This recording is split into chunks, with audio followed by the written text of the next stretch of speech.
Hey everyone, and welcome to today's Explainer. Today, we're unraveling a deeply unsettling narrative drawn directly from a series of terrifying events at what was supposed to be a holy sanctuary. But, as we'll see, it harbored an absolutely unspeakable dark secret. Together, we're going to piece together a mystery that starts out feeling like your classic supernatural horror, but quickly morphs into a truly devastating tale of human betrayal. So let's dive right in.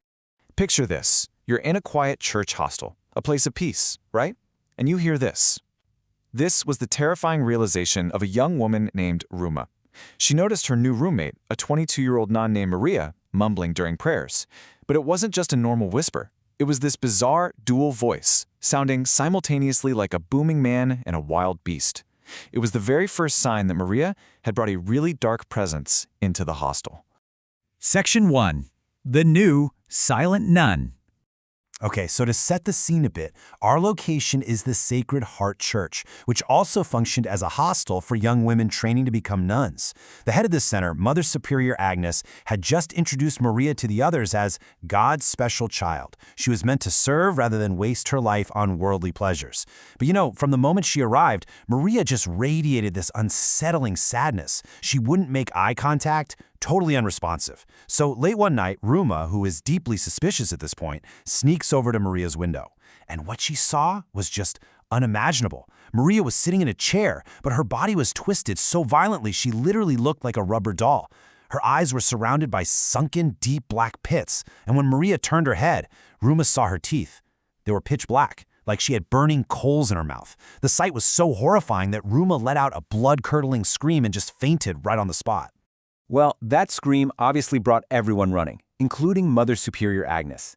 Agnes stepped forward, holding a holy cross, trying to confront whatever was happening to Maria.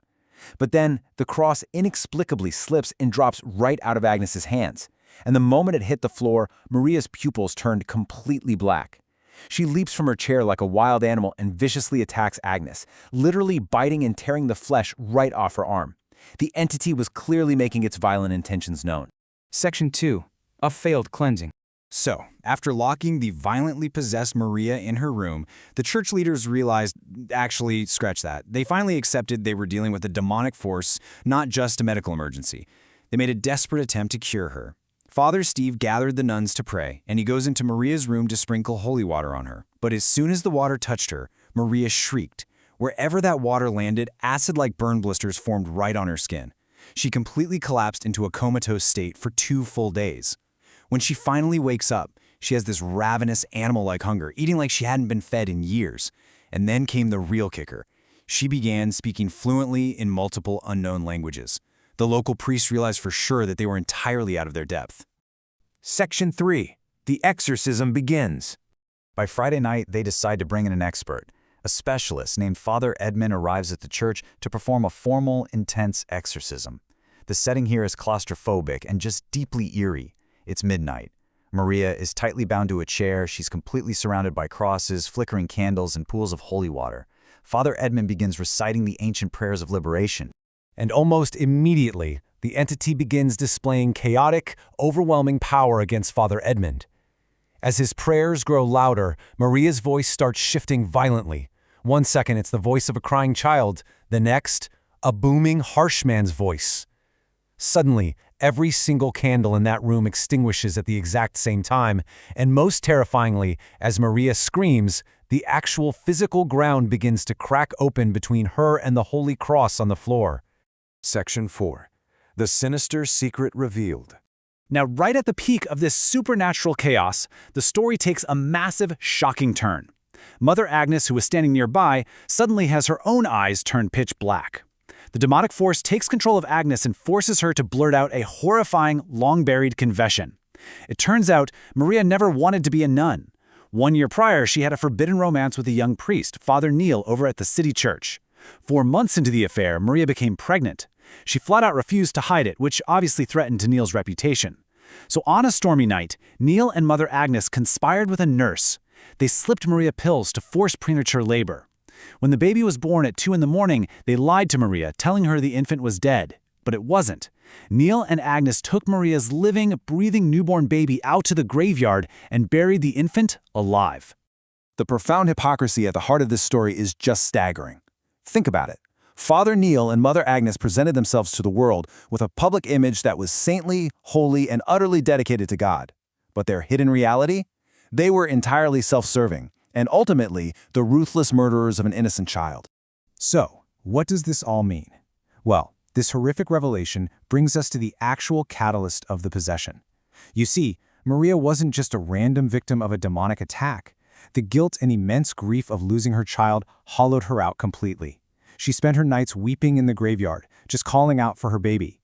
This immense sorrow and trauma literally opened the door to the supernatural.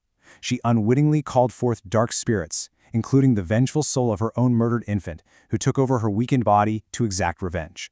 Section 5. The Demon's Fiery Revenge.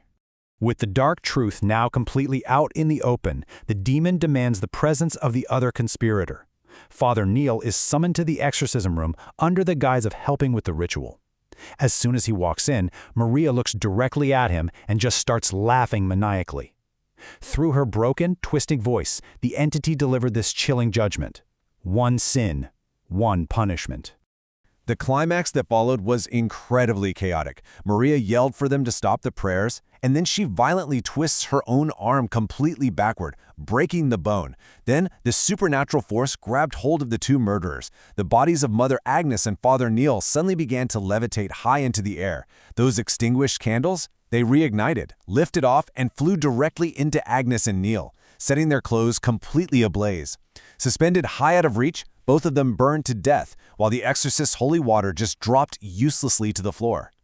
By the end of this totally unprecedented exorcism, 2 lives were claimed. The 2 individuals who buried an innocent child to protect their own reputations. Maria, physically battered, broken, and obviously deeply traumatized, actually survived the ordeal and was rushed to the hospital. In the aftermath, both the City Holy Church and the Sacred Heart Church were permanently locked and shut down, forever tainted by the horrors that occurred within their walls.